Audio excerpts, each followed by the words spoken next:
we're very fortunate to have with us this year again Ambassador Suárez, Alejandro Suárez, who is a professor at the International University here in Quito, and he was previously the ambassador of Ecuador to Colombia and to Canada.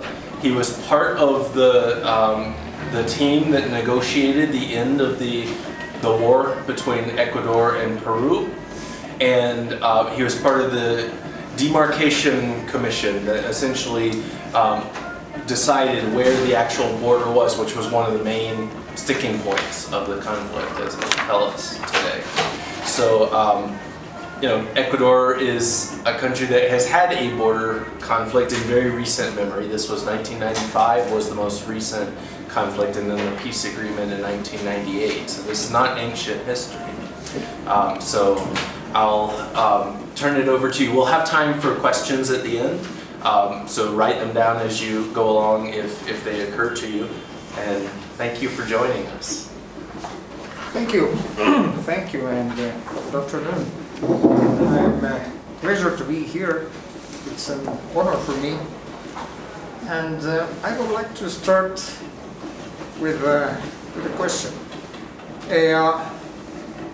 How many of you are Ecuadorians here? Good. And you? It's because I would like to hear from you about what did you learn about Peruvian, Ecuadorian, I mean Peru-Ecuador border issue. I mean, what did you learn at school? Okay, I learned when I was in school and also in high school that Peru was an enemy of us because they tries to I don't know how to say quitar. Like steal the land? Like steal free territories, which hide minas and tumbes, and teachers trying to identify this kind of territory that it was a part of us because they belongs from the Gran Colombia period. So when occurs the division of these three territories in Gran Colombia by a legal way and also some treaties, international treaties, these territories has to be of our property, like Ecuadorian people, and but it doesn't. In reality, it doesn't work because some discourses managed from Peru and also Ecuador, and I don't know how to explain. Si quieres, puedo ayudar con la traducción. Sí. A ver, nos comentaban que cuando se produjo la unión de Ecuador, Venezuela y Colombia en la Gran Colombia. They told us when Gran Colombia was formed that united Ecuador, Venezuela, and Colombia. Simón Bolívar reclamaba parte de Tumbes, Jaén y Maynas como parte de Ecuador y no de Perú. Entonces le reclamaban a Perú que estos territorios debían ser cedidos a Ecuador. Simón Bolívar, the liberator, specifically pointed to these three territories and said, this is Ecuadorian territory and it shouldn't be Peruvian. So there's this historical precedent. Y cuando se dividió la Gran Colombia, cuando terminó como estado y surgieron estos tres nuevos estados que eran Ecuador, Colombia y Perú, los gobernantes de la época dijeron que todos estos tratados que se habían, en cuanto a temas limítrofes que se habían discutido durante la Gran Colombia, tenían que ser renegociados o en todo caso tenían que ser eliminados y los nuevos estados tenían que volver a negociar cuál era su condición política y geográfica respecto de estos territorios. So when Gran Colombia was divided into the countries that followed it, the leaders decided that the things that had been agreed upon for Gran Colombia weren't necessarily going to apply automatically, that they all had to be renegotiated. And so that included these territories. Y básicamente las guerras yo creo que fueron promovidas por un fuerte discurso de parte de ambos países de considerarnos enemigos, porque habían varios análisis que sostenían... ¿Preguntar algo? No, that's a good point. Very good point. Varios analistas sostenían, habían hecho varios estudios y les preguntaban a los ecuatorianos qué percepción teníamos de varios países hermanos como Chile, Perú, Colombia, Venezuela, y lo mismo hacían algunos analistas políticos y académicos, lo mismo hacían en Perú. Okay. El resultado era de que tanto los peruanos como los ecuatorianos teníamos una percepción pésima del otro, pero no de los demás países que eran entrevistados, como por ejemplo Colombia. Teníamos mejor percepción de Colombia, de Perú, de Venezuela, de Bolivia, pero no de Perú en el caso de los ecuatorianos, y lo mismo sucedía en el caso de los...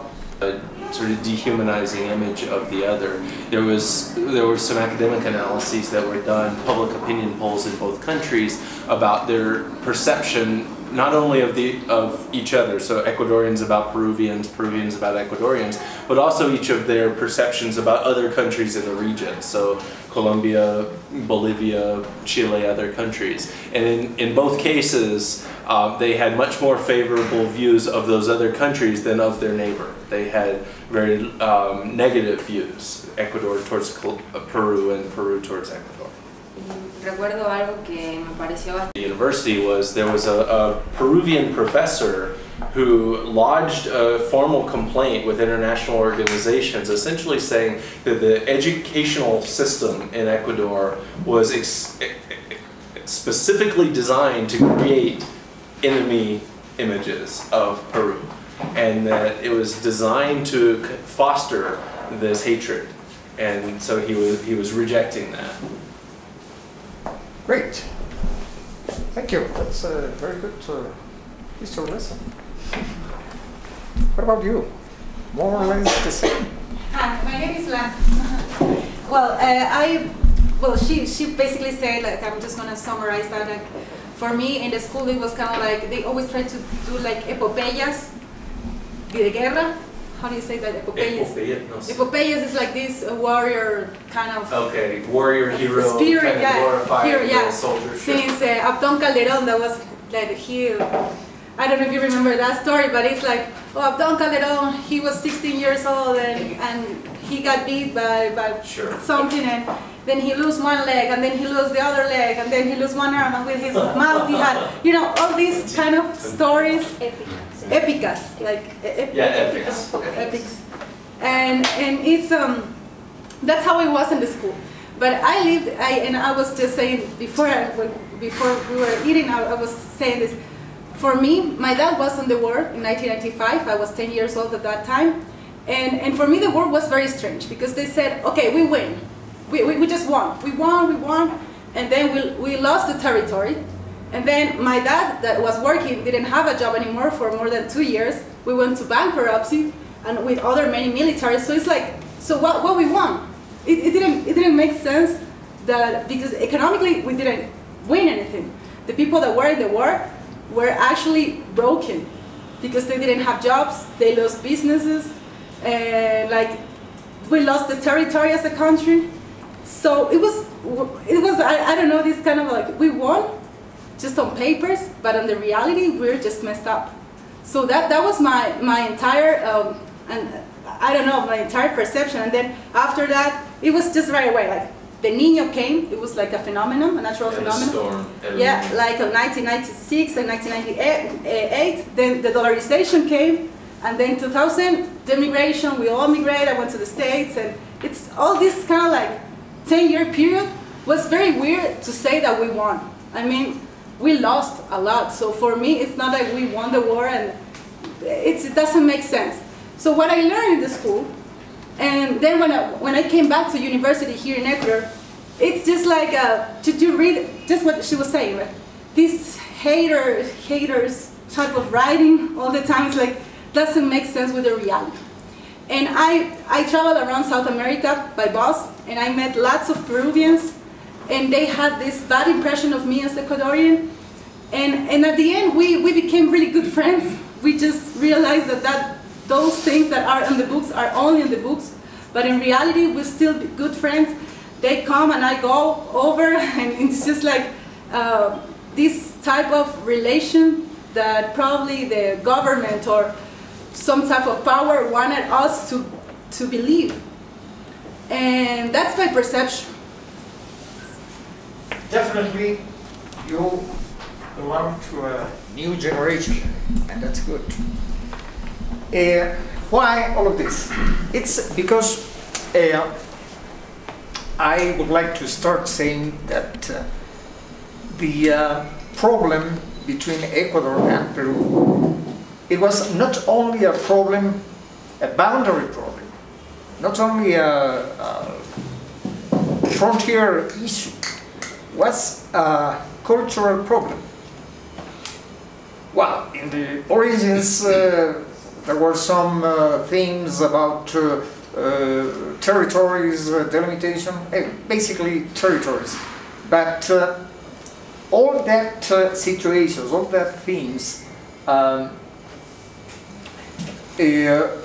placed a series of cultural elements which made Ecuador and Peru historically, traditionally, enemies. And it was a problem that a problem between good guys and bad guys. And of course, good guys are us. And that's the same thing in Ecuador and in Peru. I was in Peru in a diplomatic mission for 3 years, and that was my experience. One of the I was a newcomer in Peru, and I received the visit of a group of kids, and Peruvian kids. They wanted to know about precisely the Ecuadorian Peruvian problem. And the first thing one of the kids said was, "Sir, why Ecuador has always tried to steal territory from Peru?" And I said, well, that's the same thing Ecuadorians used to say, but at the other way. Well, fortunately, the boundary problem was definitely settled in 1998. You probably know that in 1995 we have a conflict, an armed conflict, a war, and after that conflict we start a process of negotiations to settle that historic problem. And I think, and this is the first message I would like to address to you, I think this process was a good sampler of how to do the things well. I'm convinced of that. But let's start by the beginning. It has been said that the boundary issue opposed Ecuador and Peru for more than 150 years has been the most serious border dispute ever faced by any Spanish-American country. Perhaps not so much for the size of the territories in dispute, but for the intensity, the high cost of the ensuing war, and huge international efforts required to settle it. This problem was undoubtedly the most serious of all that have divided the nation of Spanish America. What about the origins of the problem? Basically, like the most of those problems that emerged between the nations created from the former Spanish colonies, the Ecuadorian-Peruvian problem grew from divergences concerning the interpretation of royal documents that regulated the creation, modification, and suppression of colonial jurisdiction. At that time, the King of Spain was the owner of all the territories in America, Latin America. He had no problem in divided territories, assigning territories to this jurisdiction, to other jurisdiction. Anyway, the whole territory was mine. But when the former colonies gained their independence, the problem was, well, what's going to be my territory?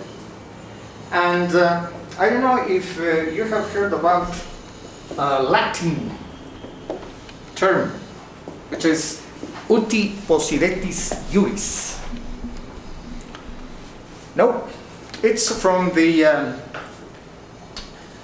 ancient Roman law, and it means that you have possessed, keep it in possession. Those territories were belong to Real Audiencia de Quito, so they're going to be the territories of Republic of Ecuador. Those territories that belong to the Reinato del Peru, they're going to be the territory of Republic of Peru. Sounds simple, but was not so simple. It's because the differences between interpretations, between basically the interpretations of that laws.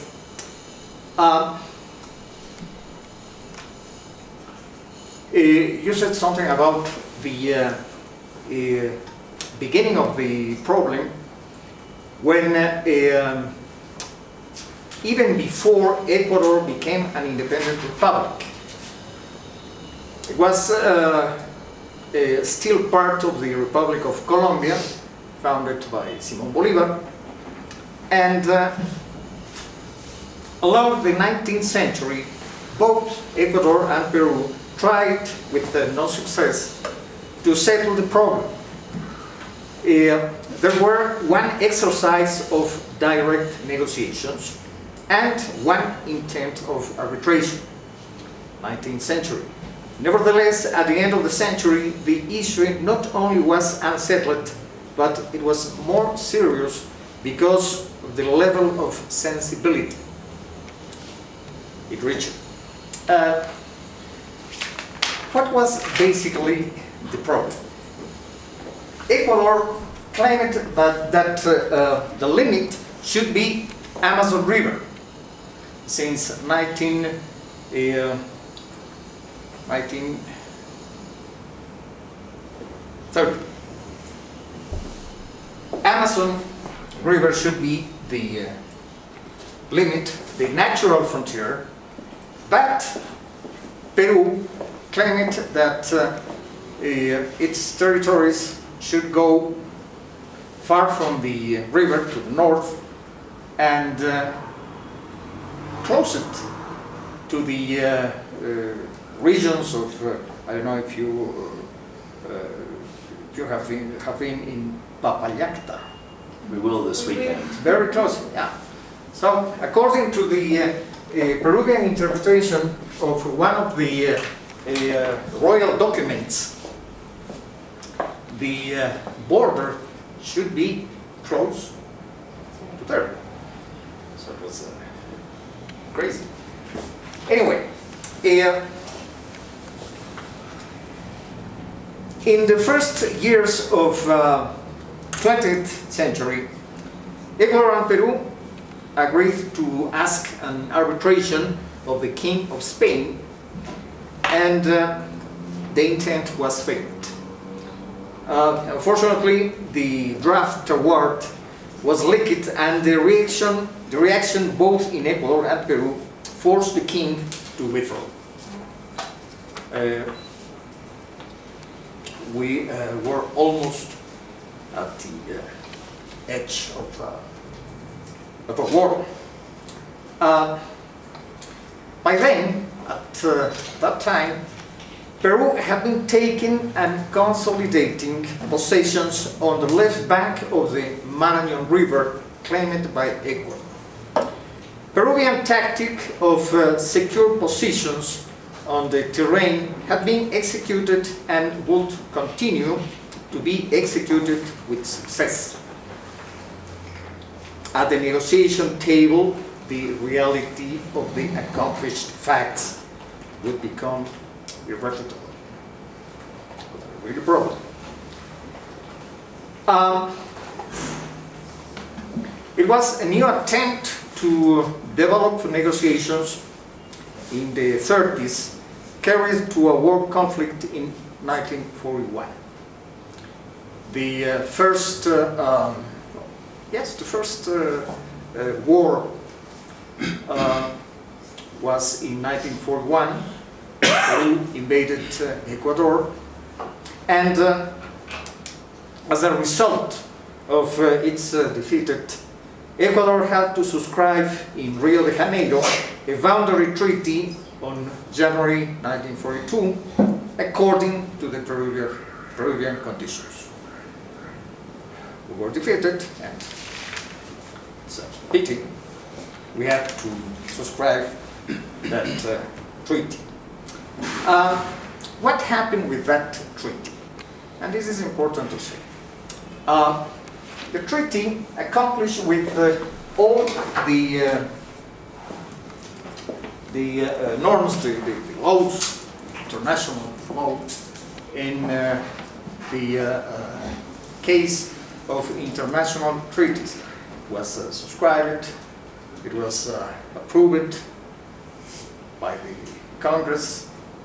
The instruments of approval were changed between the two countries, and finally the treaty was executed almost in the whole according to the text of the treaty, almost entirely. But what happened? In the process of execution of the treaty, and in the view of the real characteristics of the terrain on the huge zone Zamora-Santiago, both rivers mentioned as a reference points in the border, Ecuador tried to reach a renegotiation of the bilateral instrument under the claim that the treaty could not be executed. And in this point, I would like to could I draw here?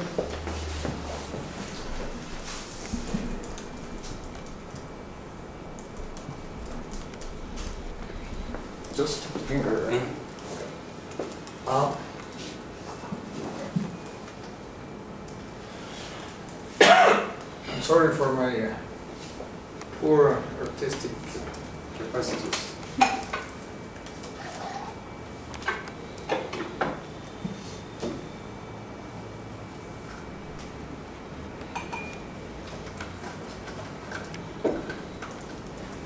What is going on here?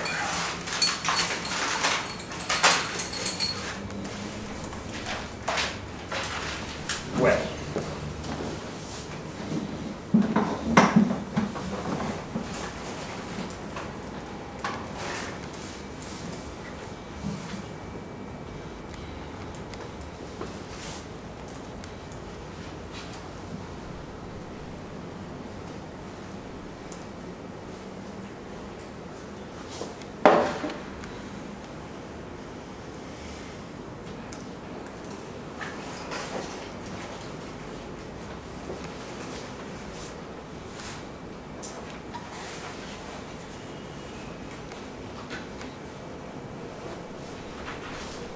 okay, well, is it clear for you? Draw? Well, the problem was this. The text of the 1942 treaty said that the border should go from a point around here, which is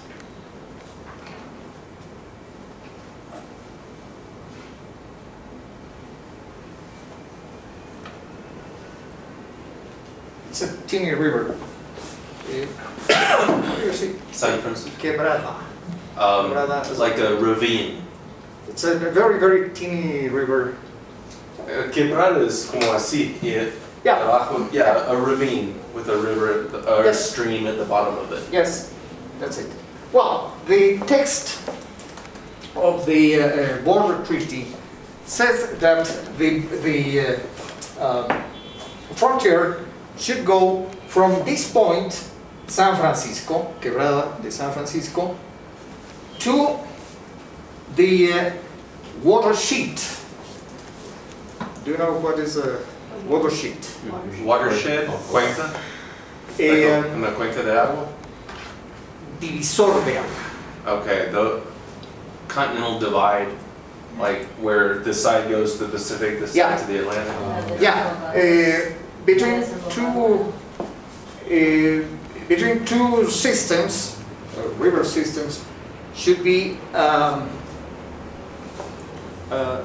mountains, and the it's a question of gravity.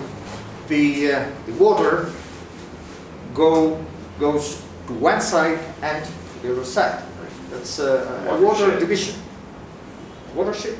Yeah, everything that's on this side is this watershed. Yeah. And that one. That's it. That's it. So the border should go from San Francisco along the watershed between Zamora and Santiago rivers until the junction of Rio Yaupi, River Yaupi, with Santiago River. And here, between, I mean, this is a huge area, there is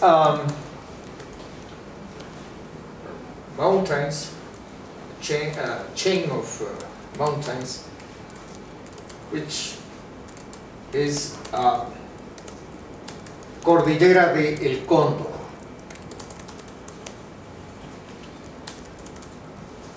So, apparently, the things should be very simple because the border should go from here to here across these mountains. But what happened? For the first time in 1947, the cartography service, United States Cartography Service, took some aerial photographs of this zone. And according to that information, photograph information, here it was another river, Cenepa River.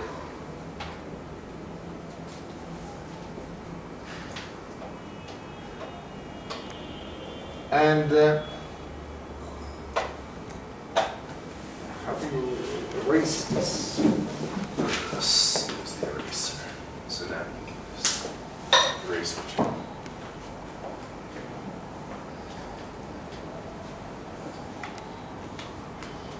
Back to the marker.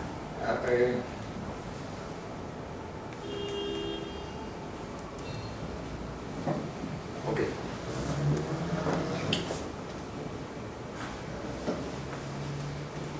Okay.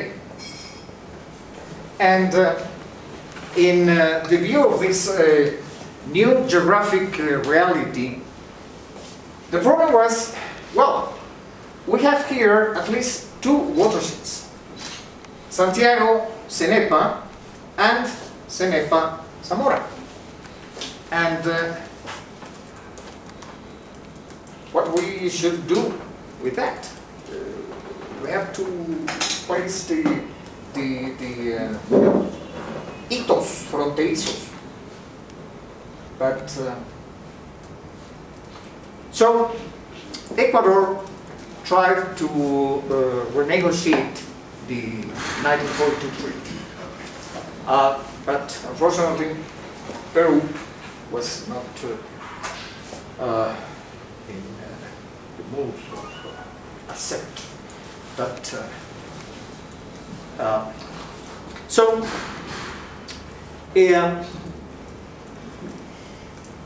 finally, and mainly because of the lack of will Peru demonstrate to develop new negotiations about the limits, Ecuador decided in 1960 to declare the nullity of the 1942 treaty. At that time, the president, José María Velasco Ibarra,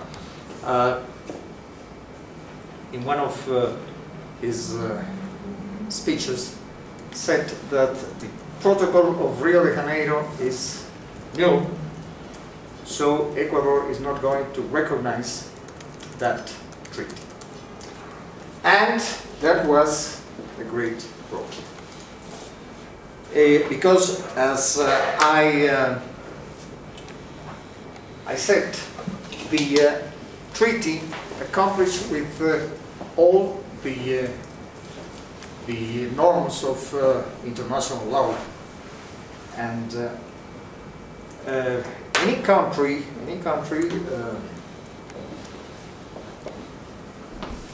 couple of countries, I think, but almost no country accept the Ecuadorian Declaration. Obviously, the Republic of Peru and 4 countries which were guarantors of the boundary treaty, and those countries are Argentina, Brazil, Chile, and the United States of America. So this declaration was the source of new and increasing motives of tension, distances, and moreover recurrent armed conflicts. The last and more serious of them was the so-called Guerra del Cenepa War in 1995. The place was around here, in the origins of the Cenepa River. So that's why the conflict were called Guerra del Cenepa. At the contrary of past confrontations, this time Ecuador was not defeated. Ecuador was able to keep its positions, and this was a key factor in the development of a new series of conversations that took place between 1995 and 1995 and 1998. At the beginning of the negotiation, February 1995, it was clear that the key actor of the negotiations would be the 1942 Rio de Janeiro Treaty. So that instrument, which Ecuador declared null, it had to be accepted by Ecuador at the beginning of the negotiations. So, far from the former declaration of nullity, the instrument was recognized as in effect by the Ecuadorian President Sixto Grampadín. Both countries agreed to circumscribe the negotiations to a series of concrete issues which they called remaining impasses. These remaining impasses were nothing but the issues that had remained unsolved during the process of execution of the 1942 treaty. And it's funny, because, you know, in diplomacy, the negotiations, in some cases, become very, very difficult, very, very hard. Each word has its own significance, its own weight. So, historically, Peru used to say that he has no problem with Ecuador. All the problems were solved with 1942 treaty. On the other hand, Ecuador used to say, no, there is a problem. We have a problem. We cannot, in the negotiations, at the beginning of the negotiations, so Ecuador said, well, we're going to talk about the problems. And Peru said, no, we cannot use the word problems. So, and what could we do? Which word we are going to use? I don't know, conflict. No, no. Peru said no. We cannot use that word. And this was a negotiation which took, I think, a couple of days or something like that, just only to find the correct word. So finally, we have to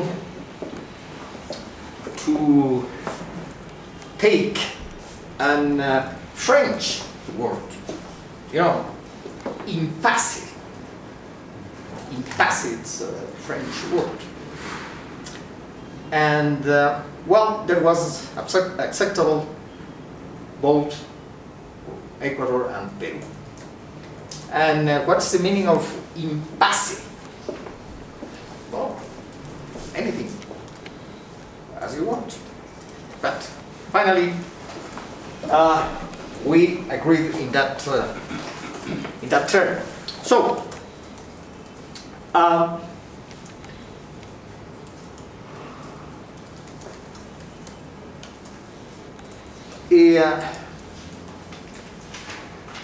the fact that the negotiations were on the 1942 treaty revealed, among other things, the crucial shift that had taken place not only within the Ecuadorian diplomacy, but most particularly in its public opinion. It was a change, and a very deep change. That was good. So, perhaps the main reason for this shift were the generational changes that occurred since 1942, which progressively shaped a different mentality regarding the evolution of our national history.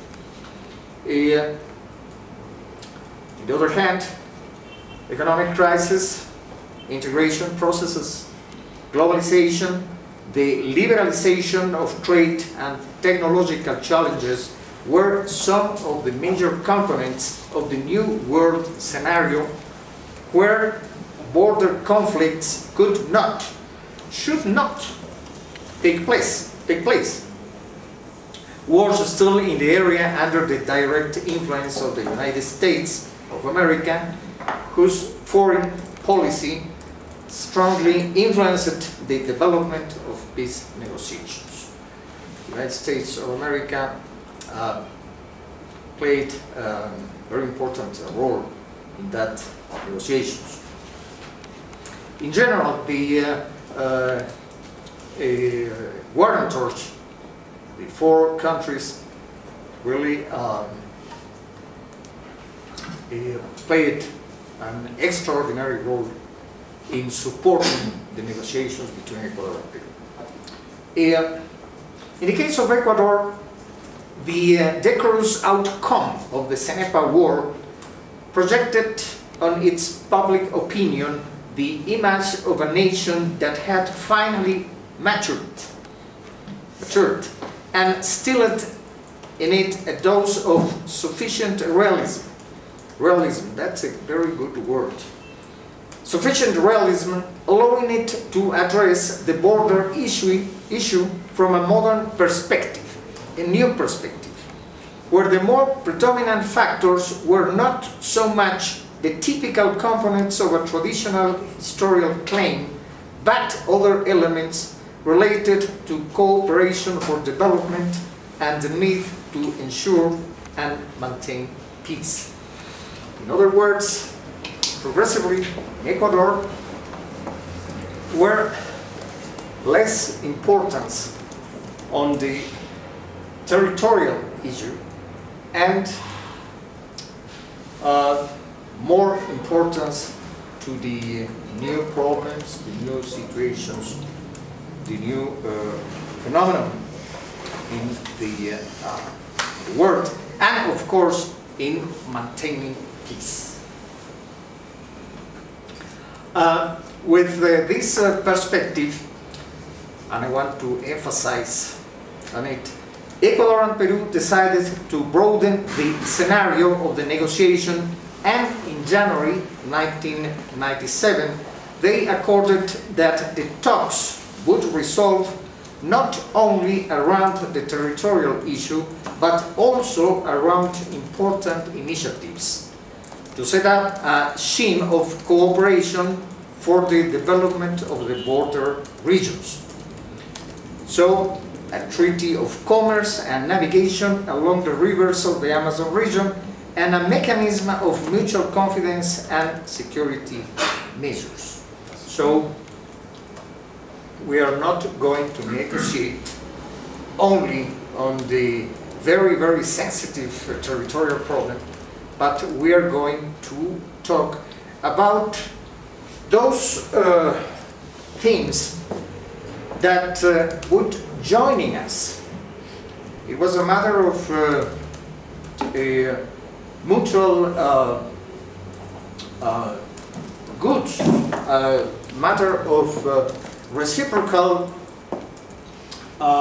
interests.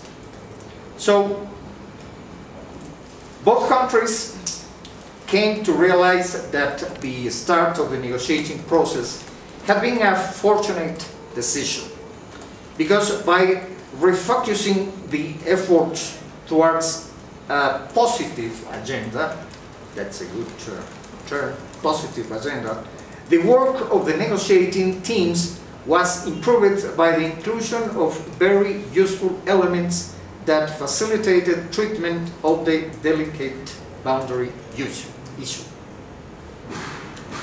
So, afterwards, this would play an enormous role in the world reception of the final formula of solution of the boundary issue. this was very, very important. The negotiations of the different issues were successful, except that of the boundary problem. So we were successfully in the negotiating of the navigation treaty, a treaty on the, cooperation and integration, measures of confidence, but unfortunately in the boundary issue we were not success. But at the end, and on the basis of a formula that entrusted the countries guarantors of the 1942 treaty,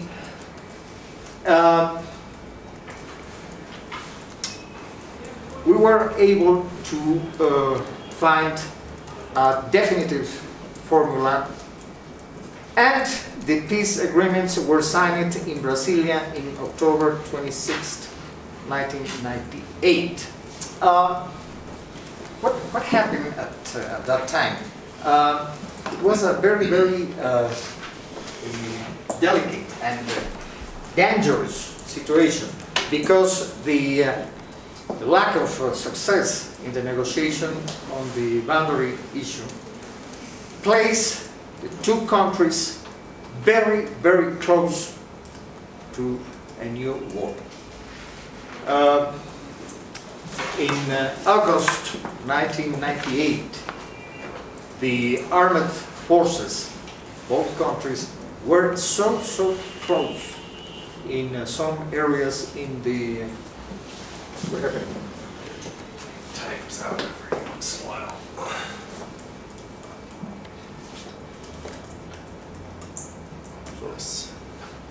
So, armed forces of Ecuador and Peru was very, very close in this area. And we were in the edge of a new conflict. But fortunately,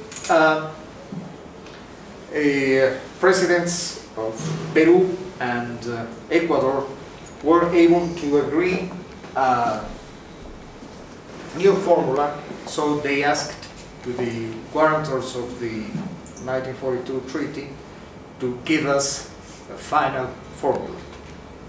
And that was precisely the formula of definitive solution of the boundary issue. What happened with the frontier? And this is, I think it's important to understand.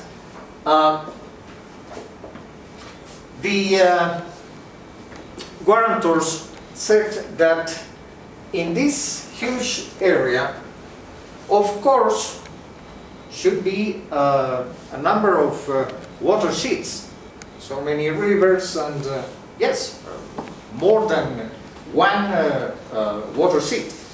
But there is only one watershed that accomplished with the intention of take the frontier from San Francisco to Junction Yaupi-Santiago.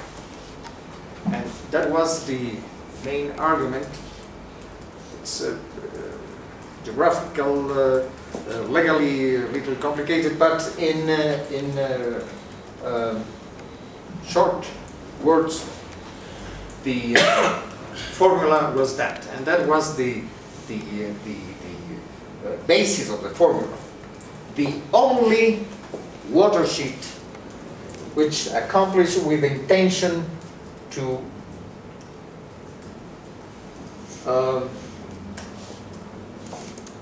place the frontier from San Francisco to Yaupi-Santiago is Cordillera del Corto.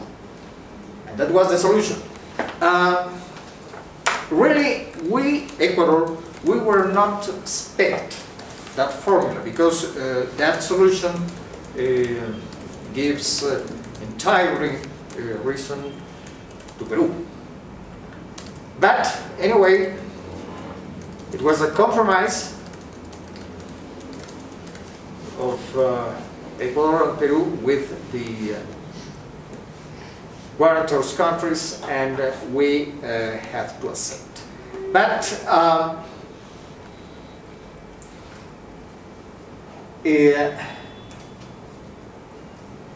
was to say, in addition to settle the border issue, the instruments which were signed in Rio de Janeiro, the instruments included a program for the development of commerce and navigation down Amazon region rivers, a binational development plan particularly focused on the common border area integration treaty, a mechanism of measures of mutual confidence and security, and an arrangement to ensure optimum use of the Sarumida River Canal.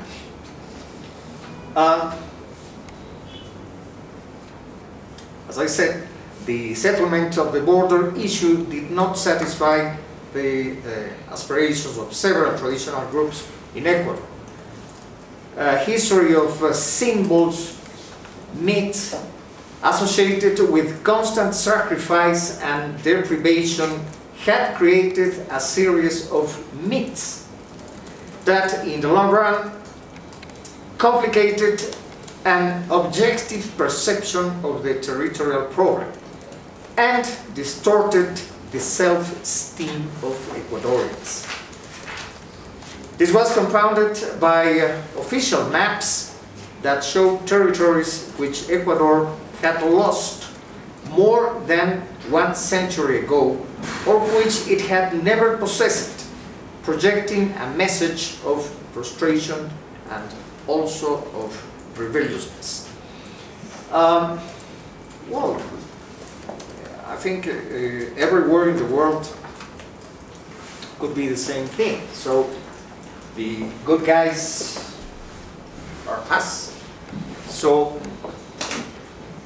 the other part steal my territory. The other guys were bad guys. And the problem was that perspective raised a series, as I said, raised a series of myths. And unfortunately, peoples used to live of myths. And fortunately, the time, the history was able to dissolve those myths in our case. But anyway, the military performance of the Cenepa War gave the Ecuadorians back their self-esteem. We were not longer the defeated nation. It toppled of several myths, one of them the vanquished nation, and gave new generations a fresh and renewed version of their national history. Some people start to say that we're going to have to write a different history after the solution of the problem with Peru. So Ecuador is going to have to write, it's going to have to write another history, a new history. Well, maybe, but all this allowed a gradual assimilation of the outcome of the whole negotiation process and a full appreciation of the significance of joining efforts to work together towards development and integration. And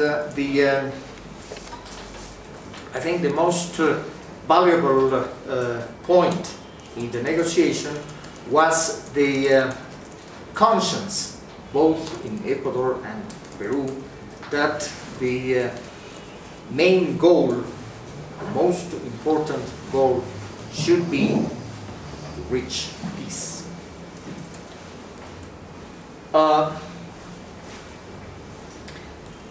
In both countries, but especially in Ecuador, the active involvement of civil society was crucial during the negotiations. Ecuadorian Foreign Ministry was always careful in ensuring the transparency of the process, and most of all in relying on the opinion of all social sectors to guide and enrich it. Historically, the diplomatic problems in general, and the problem between Ecuador and Peru specifically, used to be a matter of diplomacy. The diplomatic service was the team in charge of that kind of things. But for the first time in the negotiations in 1995 and 1998, for the first time the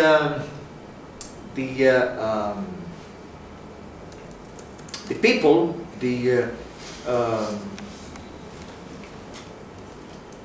the civil society was able to participate actively, was able to participate not really in the negotiations, but in the process of guiding negotiations, guiding and giving, most of all, giving criteria, giving suggestions, giving ideas, which were very, very important for the negotiating teams. So, all this achieved a double purpose, effectively including the citizens in the process and giving them information that allowed them to understand the tremendous complexity of the issue and to perceive, in both cases, for the first time, the need to replace the old dogmas with modern and imaginative criteria. And that was crucial.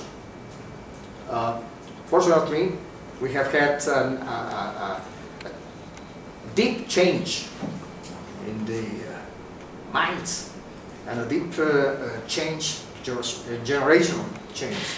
So we were able to replace the old dogmas with modern and imaginative criteria. The press and the academic institutions of Ecuador provided invaluable support. Objectively, with accurate and constructive criticism, they were able to handle the elements involved in the territorial issue, seen from a current perspective, and to present them to the public to allow them to develop their own opinions and draw their own conclusions. I repeat, for the first time, the civil society was able to know, to understand the problem, to participate in the process of handle the problem. And for this reason, when the country accepted the solution proposed by the guarantors, citizens were persuaded that it was the right thing to do, choosing the undeniable advantages offered by a higher route, that is peace. I remember when we were close to receive the final formula, some people in Ecuador said that if that formula do not accomplish with the Ecuadorian aspirations, that formula was should be rejected by the majority of Ecuadorians.